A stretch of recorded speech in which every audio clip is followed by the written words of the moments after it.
Minuano.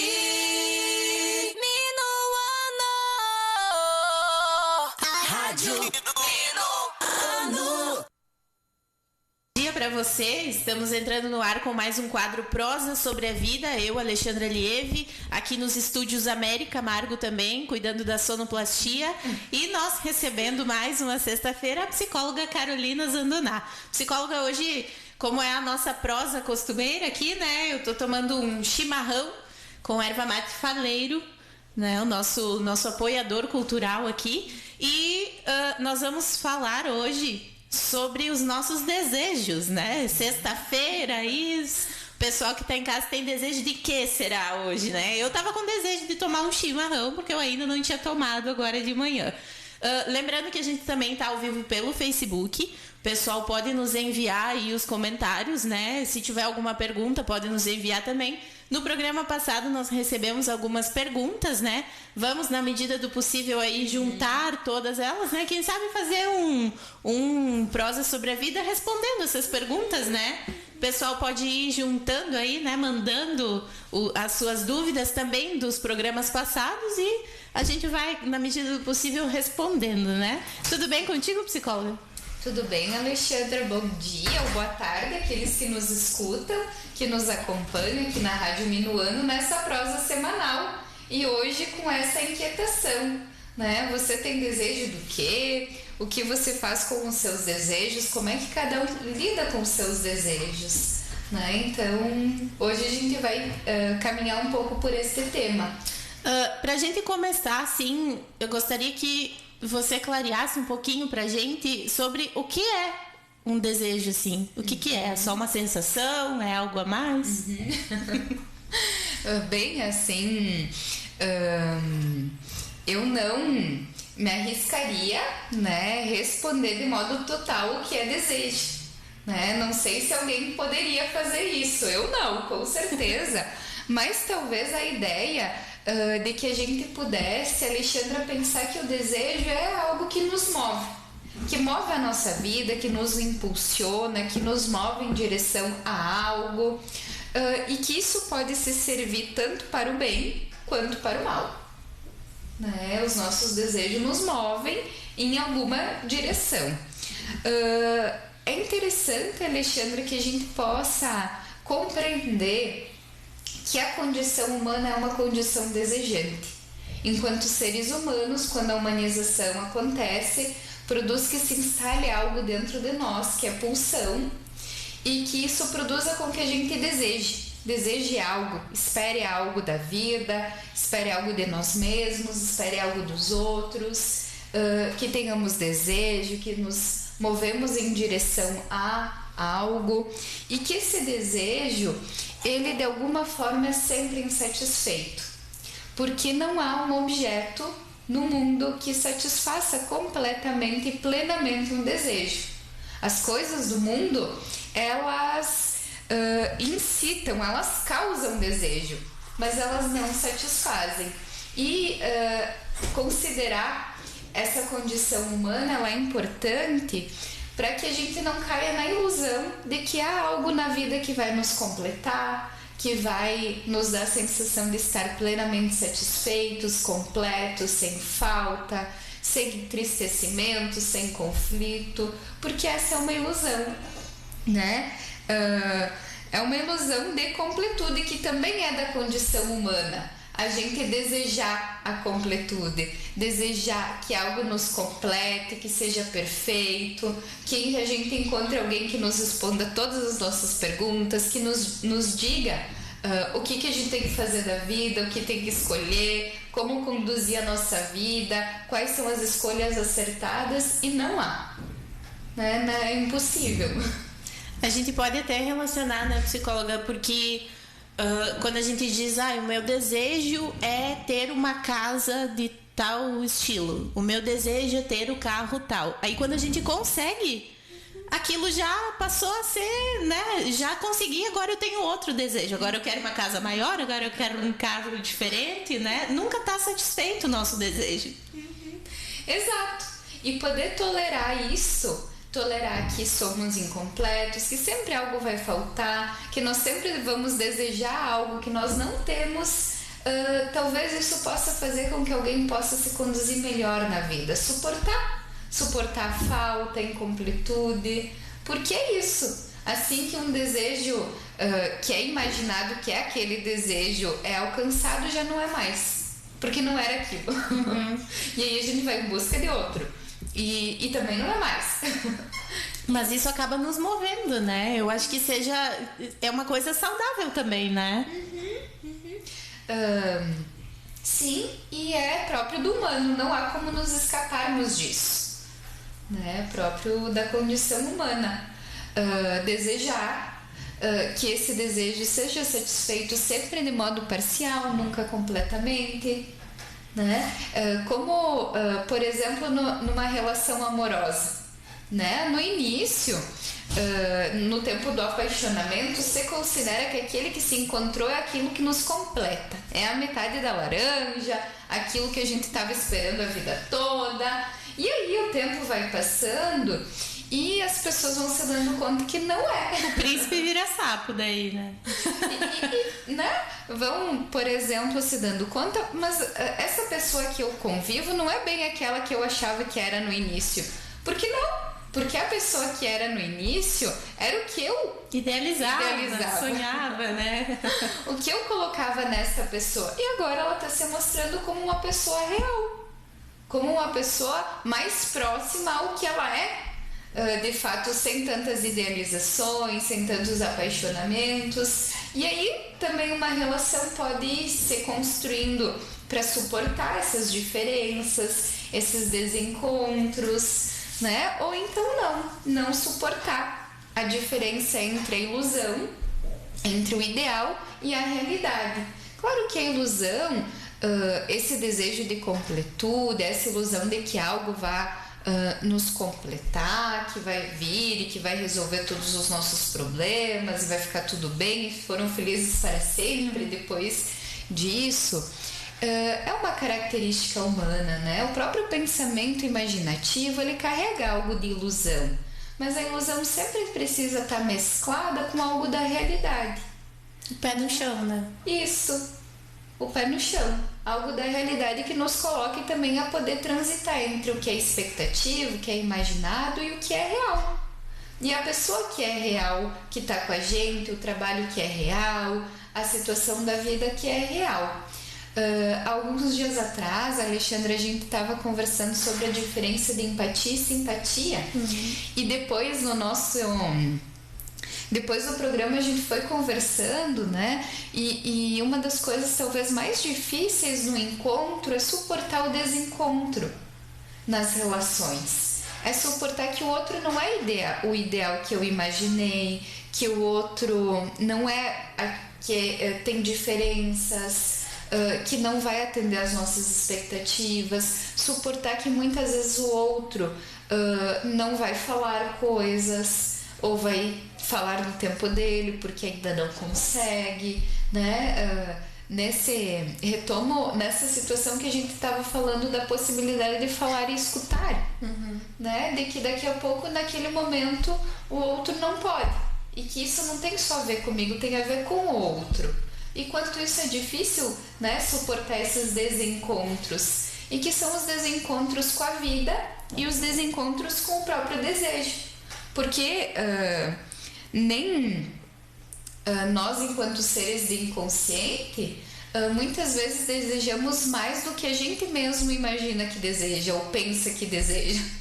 E nos desencontramos com o nosso desejo. Uma parte às vezes deseja, a outra não deseja, aí há conflito, né? Isso é muito comum nas escolhas, né? Uma parte deseja, a outra não deseja, uma parte quer, a outra não quer. Não saber se vai tomar tal decisão ou não vai, né?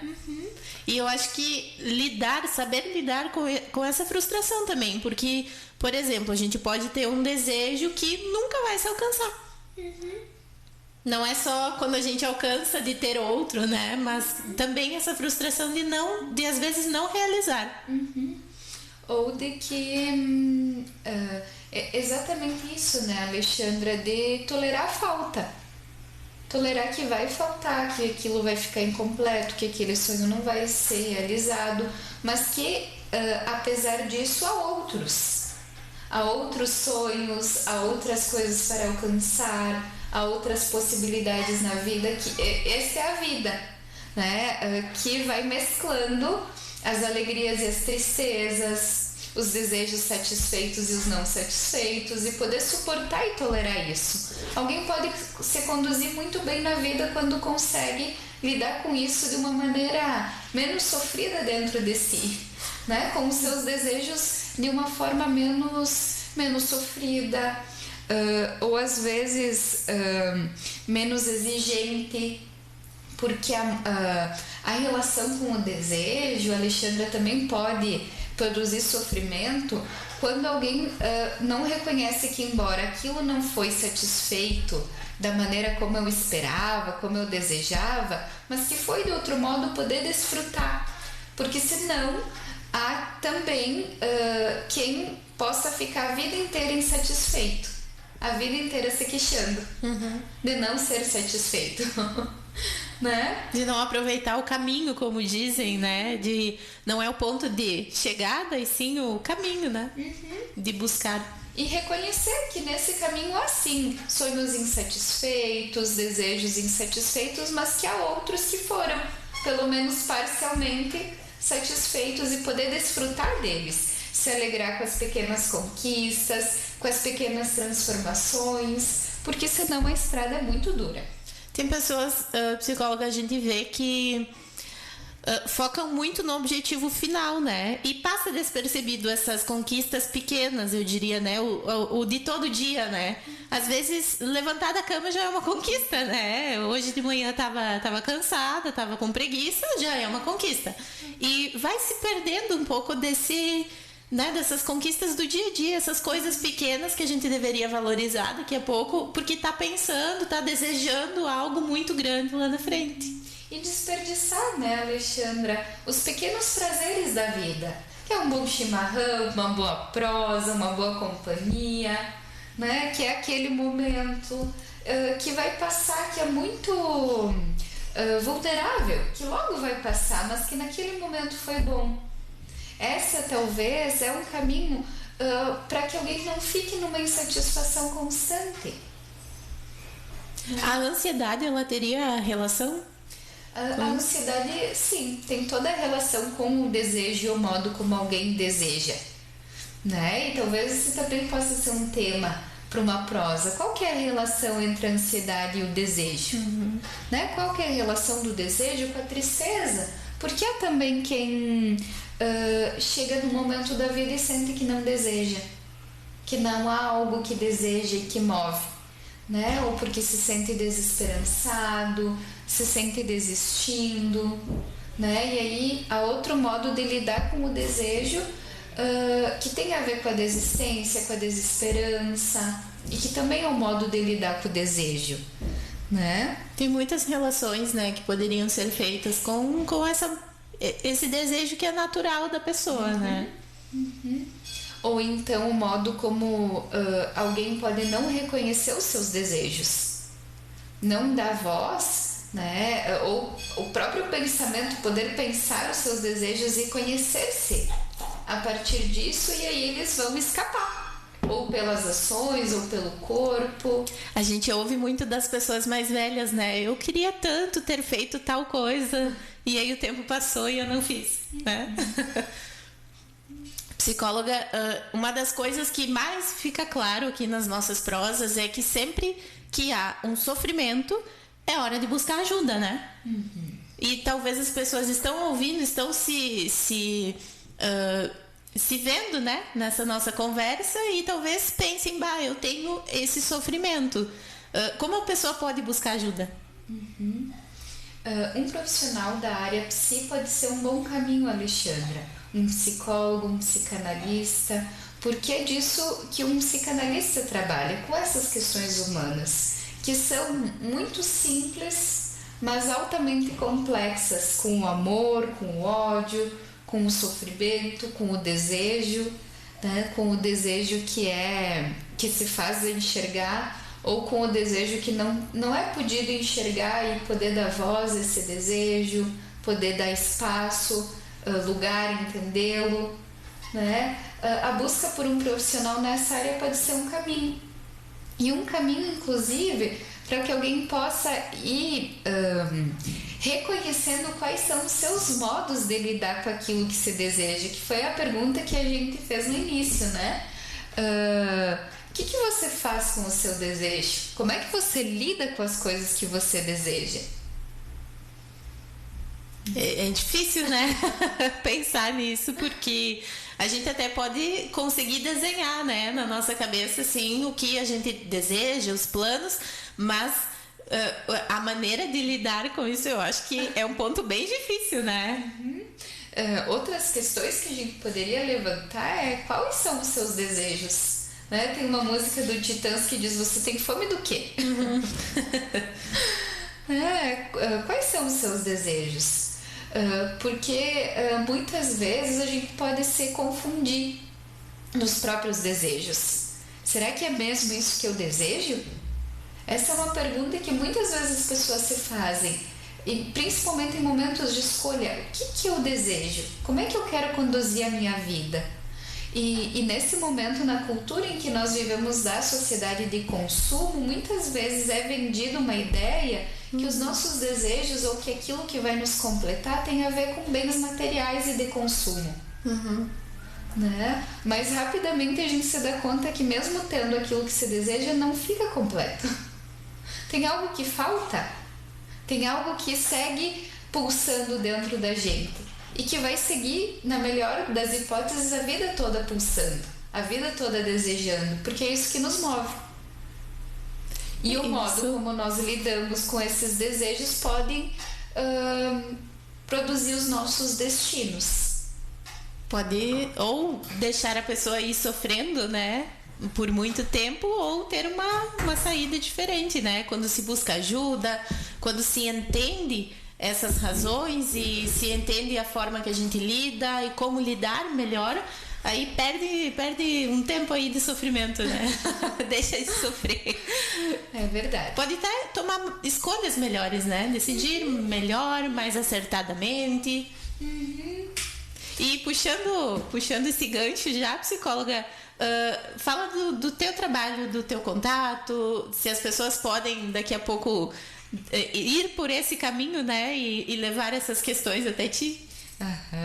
Eu trabalho, então, Alexandra, com psicoterapia e psicanálise de crianças, adolescentes e adultos do consultório, que é no Edifício Lavoura. O meu contato é 99040458. E também trabalho numa equipe interdisciplinar na Clínica Semear, e lá eu trabalho principalmente com a infância, junto a essa equipe composta por terapeuta ocupacional, fonoaudióloga, musicoterapeuta, fisioterapeuta. Assim, tem vários profissionais que atendem de forma integrada. Pensando nas crianças agora, me veio uma última questão. As crianças também têm isso? Os seus desejos? Porque a gente acha, né? A criança não deseja nada, nem sabe o que quer. Sim, com certeza, elas têm sim. E muitos desejos, né? Muitas vezes elas sofrem de excesso de desejo, porque as crianças querem e querem ser atendidas de modo instantâneo, ilimitado. E aí é uma lida muitas vezes para os adultos ajudar que elas possam entender que a vida não é assim, que os desejos eles estão aí para nos mover, mas que a gente precisa poder tolerar a falta, a frustração desses desejos, e que isso que a vida é composta por poder ter algumas coisas e não ter tantas outras, né? Muito interessante esse assunto, e até relacionando, né, as crianças, os adolescentes a aprender a lidar com essa falta, também para os adultos, quando a gente acha aí que já não tem mais desejos, né, na vida, que é só um dia de cada vez. Mas é muito, muito interessante essa prosa de hoje, psicóloga, que renderia aí muito mais assunto, né? Com certeza. Quem sabe retomamos aí, e se você tem alguma questão, né, alguma pergunta, sobre esse assunto, pode nos enviar aí nos comentários do Facebook.